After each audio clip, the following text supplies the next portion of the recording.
What's up YouTube? Today I want to talk about everything that you need to know about compressors. So I did make a video quite a while ago about how to hear what a compressor is doing, but I figured I kind of want to do something a little bit more in depth, really digging deep into compression and all the different types and things that you should know. Let's dive in and have a look.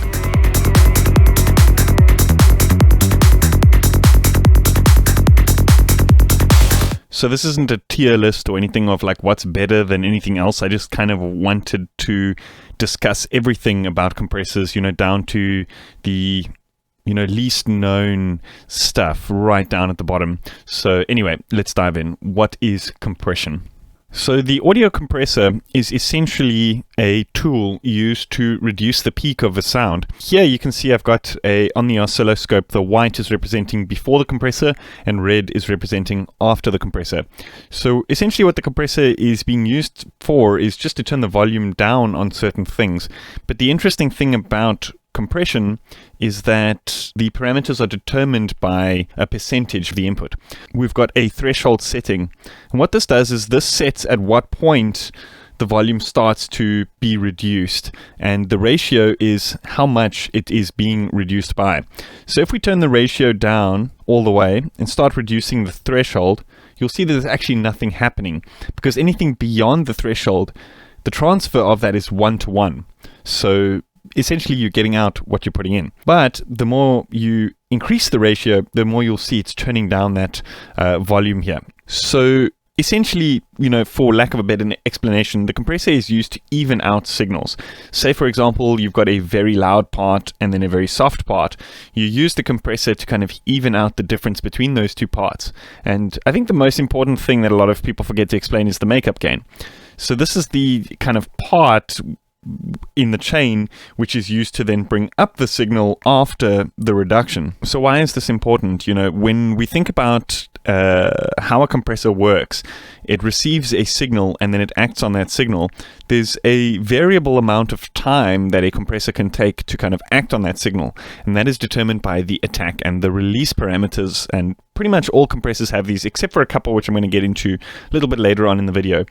But the attack and the release parameters are what you use to determine how quickly or how slowly the compressor starts to work. And so say, for example, we dial in a slow attack, reduce the sound a lot, and then increase the makeup gain. Essentially what we're doing is we're just increasing the transient of the sound. So as you can see here, increasing the attack increases the amount of time that it takes for that compression to actually start working.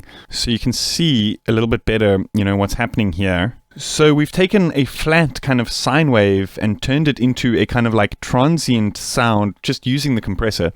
So this is kind of the opposite to how attack and release works on a synth. Usually increasing the attack on a synth or something like that decreases the amount of transient on a sound. So this is something that often is a bit difficult to wrap your head around when you first dive into, compression if you're coming from a sound design background. Okay, so hopefully that's a nice quick explanation of exactly what compression is. Let's talk about how to hear exactly what these parameters are doing to your sound. Okay, so this is the percussion group for a project that I'm currently working on. I've disabled all the effects that I've currently got on here. And I quickly want to show you guys, the best method to actually hear exactly what a compressor is doing. So firstly, I'm just going to start with the bare basic kind of like built-in Cubase compressor.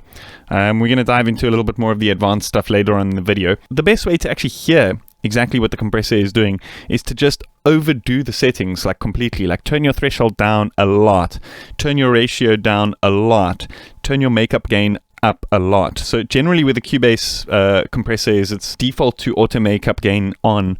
I generally steer away from any types of auto makeup gain because that can kind of just add all sorts of weird intricacies, stuff which you may not want.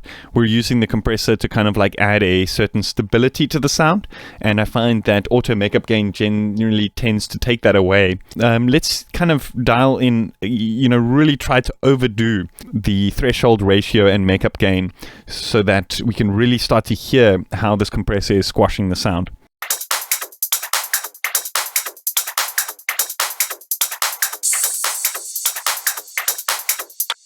One of the cool things about the Cubase compressor, or I guess most compressors have this built, is gain meters or view meters on the inputs and the outputs. So you can very easily gain match the sound. So now we can quickly switch this, now that we've overdone the threshold ratio and makeup gain, we can quickly bypass this effect to actually hear the effect of this compressor.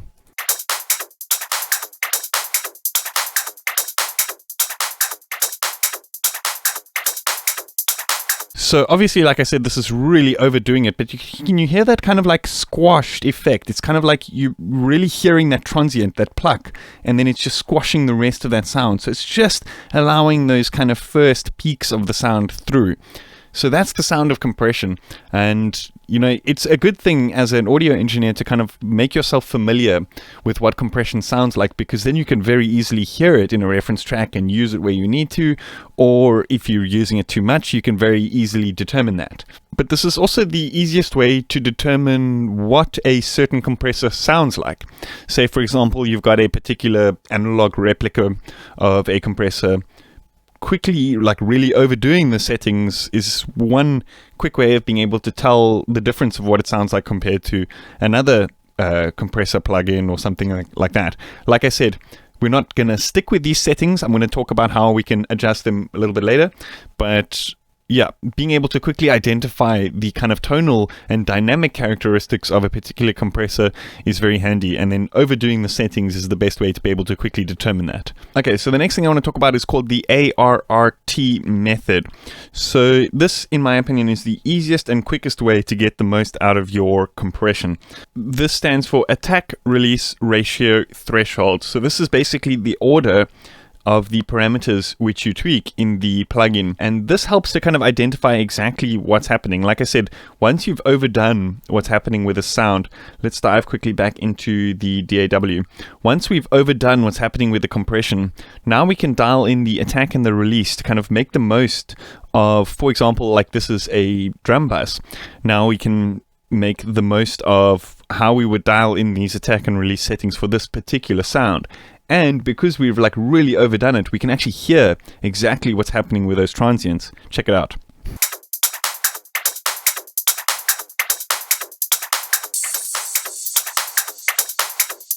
So with these faster sounds, it definitely helps to use a slower release time. As you can hear, when the release time is a bit higher, the peak happens and it doesn't quite catch up and finish the whole release cycle before the next peak happens. So you get this almost like unstable type of sound, but once you've reduced the release, you get a much more stable percussive sound.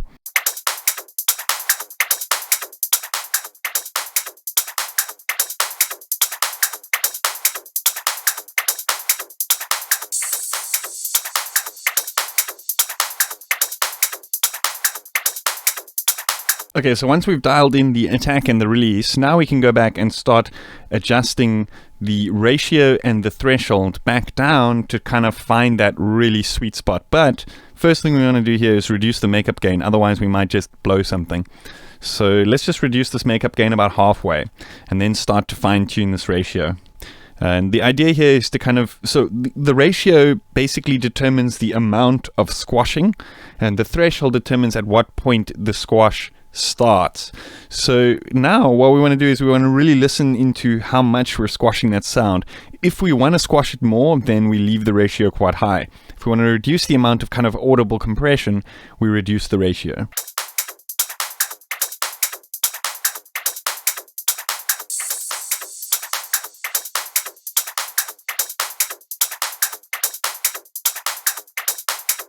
And then the threshold.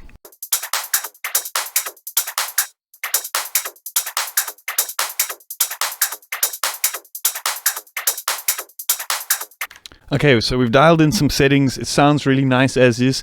Now it's important to gain match again, an A/B test to see, does it actually sound better with or without compression?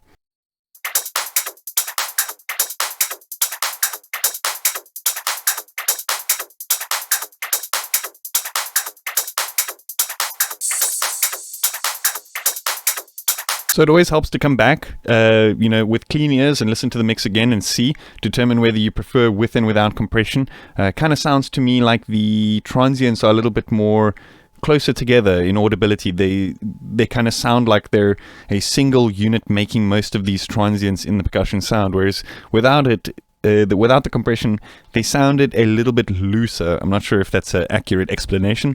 Let me know what you guys hear. Let me know in the comments. So the next topic is clean compression, but I kind of outlined that with the previous ones because I used what I consider to be a clean compressor. This is, generally speaking, DAWs come with a pretty clean compressor built in. The compressors that most DAWs have nowadays aren't designed to be replicas of specific hardware and have specific characteristics for that kind of type of compressor build in hardware. They're designed to be usable in almost any, but they don't eject any of the kind of like analog characteristics which maybe you're looking for in a sound. So with analog compressors, there's generally 4 different designs, 4 different schematics or styles of compressor design. And first one I want to get into is VCA compression. So in the analog realm, VCA compression tends to be the most common design. It's known for having a very precise and controlled sound. In fact, most of the kind of parameters and stuff on, digital or clean compressors are actually derived from the kind of VCA style of compression, attack and release and all that kind of stuff. Some of the other types of hardware compression don't even have attack and release, but we're going to get to that. The VCA compression tend to give you the most predictable results. They are good for a variety of things from, I personally like to use this type of thing on kick and bass if I'm looking for a particular kind of analog tone, or that kind of stuff. If I don't need like clean compression, I want a particular sound, I'll tend to go with VCA compression on my kick and bass just because it has predictable results. It's nice and it's got a particularly kind of like fast and controlled sound in terms of the attack and release characteristics and that kind of thing. So there are various types or various designs which people derive VCA compression from. Probably the most common are the SSLG series and the API 2500. So in this example, I want to show you what, how I've loaded up in this project. We can have a listen to pre and post, or with and without. And then I want to duplicate this instance. We can really overdo it to kind of hear the characteristics of what this compressor is actually adding to the sound. Oh, so like I said, this is on my kick and bass channel.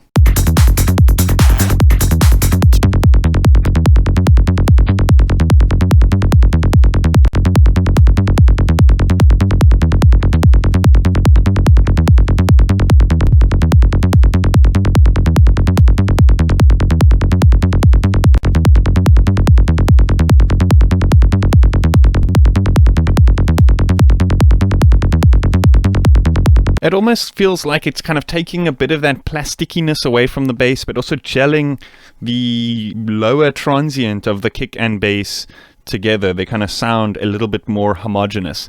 So what I want to do here, just for interest's sake, is I want to duplicate this instance and then really overdo these settings so we can really hear what this compressor is actually doing to the sound.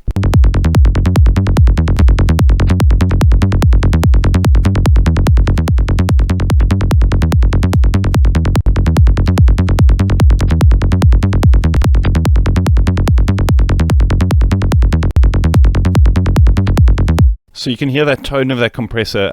Like I said, that was overdoing it. Again, just with the light settings, this is what it sounds.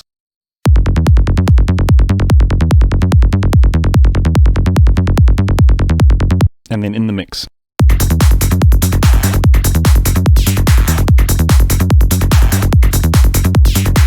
Okay, so the next thing I want to talk about is FET compressors. So these are known to have a particularly fast and snappy sound. So this makes them really good on drum groups or anything which is particularly percussive or particularly aggressive. If you have stuff that's like wildly out of whack. I don't know if you heard what was happening with the percussions group. When I turned that clean compression off, there was one of those hi-hat sounds sounded way louder. And it feels like the clean compression wasn't actually hitting it quite as good as it should have, I think. So sometimes FET compression, which is known for its incredibly fast, snappy sound, might even be better than using something like clean compression. So in this example, I ended up using that FET compression just because that like one particular hi-hat was just a little bit too loud and I was just too lazy to go in and change the velocity or whatever the case is. But it also created this really nice kind of like transient, like overall transient sound, which held the percussion together really nicely. So, like I said, this is not something like you shouldn't just go and slap compression on everything. It's not going to save the day. Always listen to what it sounds like pre and post or with and without. And just know the different factors of different types of compression and try them out and just see what works in that example. So the most common type of FET compressor is the 1176. One thing to note about the 1176 is the attack and the release kind of work backwards. So the higher you turn them, the faster they actually are. Whereas almost every other compression or every other type of compressor works the other way around. So that's just something to note with these 1176 style compressors. Arturia's FET76, they've actually listed it here on the GUI, that slow is on the left and fast is on the right. Whereas some of the other ones, they don't list that. So you actually have to listen for it. And sometimes you just don't know. And you end up dialing in all these settings, wanting a faster transient sound, but you don't know how to listen for that compression, and it just kind of messes everything up. Another thing that the sort of 1176 style compression is known for is this, what they call all parameters in switch. And that just applies a heck of a lot of ratio to the sound, almost like I think it's almost limiting the sound to a certain degree, but it still allows some of those peaks through. So again, this is really, really good for, you know, if you've got a percussion group or something and you don't want to kill those transients too much, you still want that really lively, snappy sound, then FET style compression can really, really work. So other examples of this is actually a free one made by Analog Obsessions, the Fetish, also a really, really, really good example. So here, one thing to note is this is different to most of the other 1176 styles in that the fast and slow parameters are the right way around. So just something like, you know, when you're reading interfaces, just something to look out for with these 1176s. Most of them have it backwards, some of them don't, some of them list it. Just remember that. So I want to show you guys what this sounds like with and without. I'm going to solo it and we can also play it in the mix.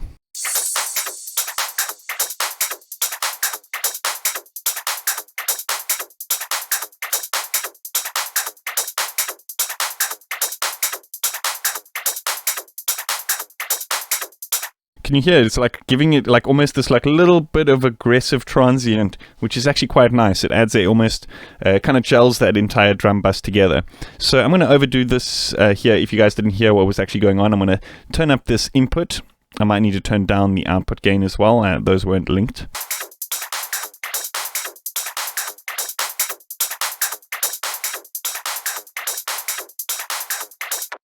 So it almost has a little bit of saturation that it adds. It kind of like livens up snares. It kind of adds that little bit of white noise, but also at the same time adds a bit of a nice punchy transient. So yeah, that is FET compressors. Yeah, let's check it out in the mix again, like I said.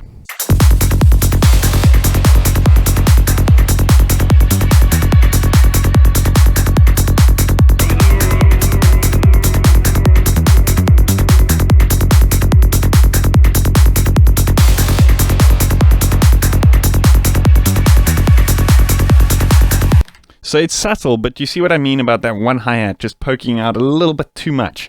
So those kind of really quick things is FET compression is most known for taming those kind of really quick peaks, transients, and aggressive sounds. So the next thing I want to talk about is tube or VariMu compression. Variable mu, I can't remember what that stands for. Somebody just let me know in the comments, please. So this is most known for the color that it imparts in the sound, obviously because of the tubes and that kind of thing. Tube compressors are also synonymously known for being slower acting than your regular compressors, so they tend to retain transients really nicely because it's has a particular kind of analog characteristic, so to speak, that it adds to the sound. It adds a kind of beefiness or extra harmonics to the sound. So these are quite common with mastering or as a kind of like final mix. output kind of coloration system, just subtly kind of like adjusting the peaks here and there to just bring most of the levels together. It's probably not a good idea to use these on really aggressive sounds like drum basses and that kind of thing.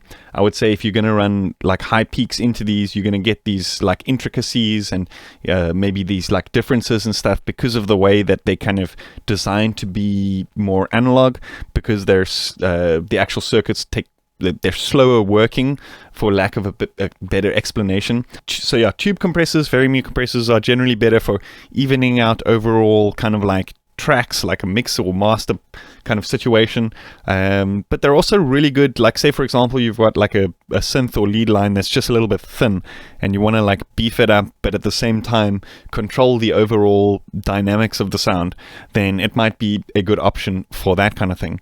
So there are various different types of tube compressors out there. There's a popular free one, I think it's free, Klanghelm MJUC.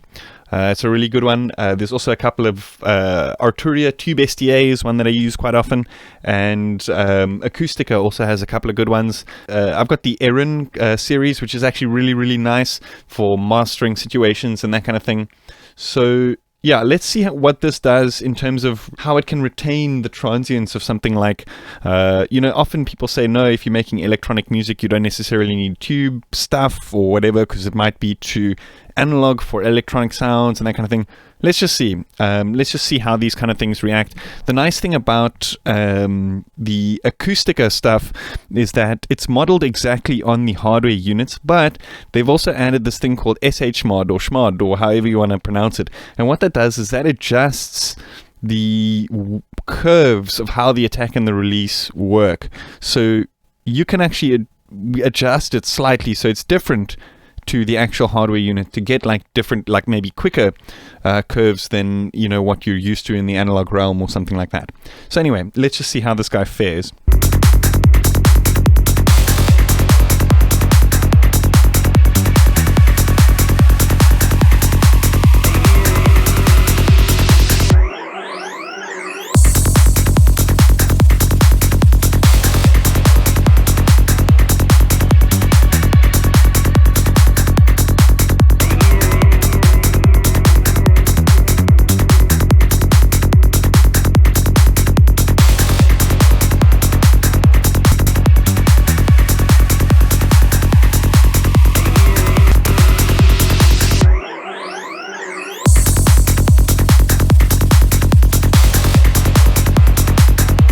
Cool. So you get an idea of what that sounds like. Let me overdo this so you can really start to hear the characteristics of this type of compression.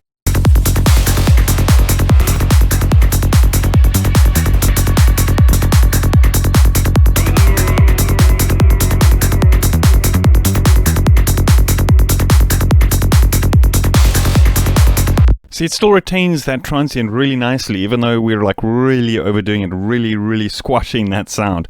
It still retains that transient and punch really nicely. So these are good in mastering situations, like I said, or if you just need to kind of like add a bit more punch or a bit more beefiness or something to a signal.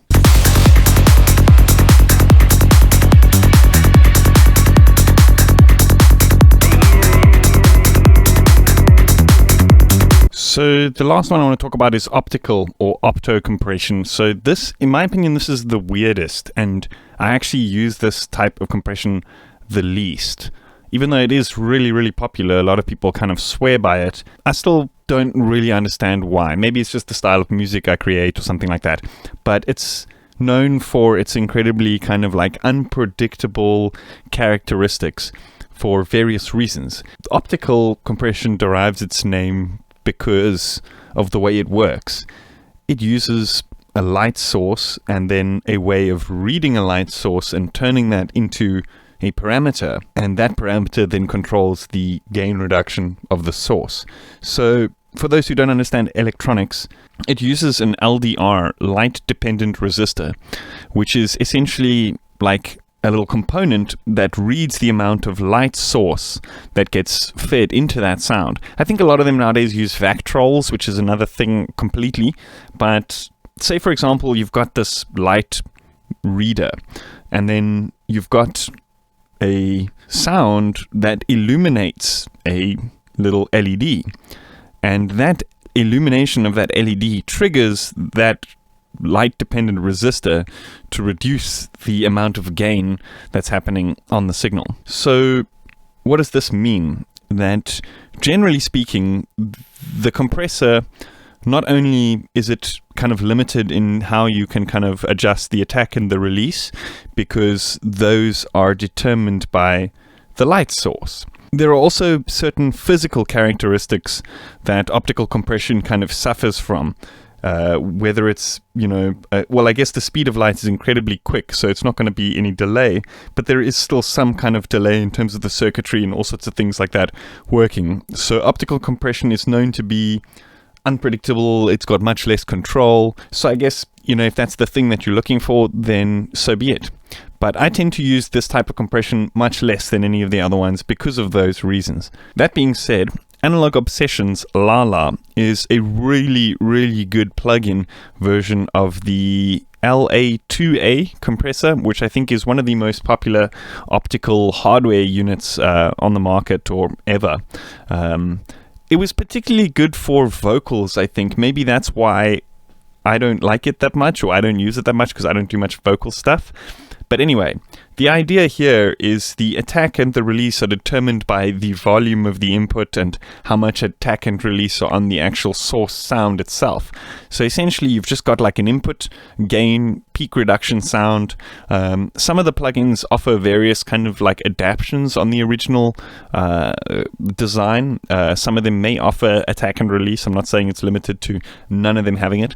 But the traditional style of optical compression doesn't have attack and release. Maybe that's a good thing. Maybe you want that. That's just something to take into account. So what I want to do here is I just want to dial in a couple of settings here onto, again, this is on the master bus, and we can see what this is actually doing to the sound.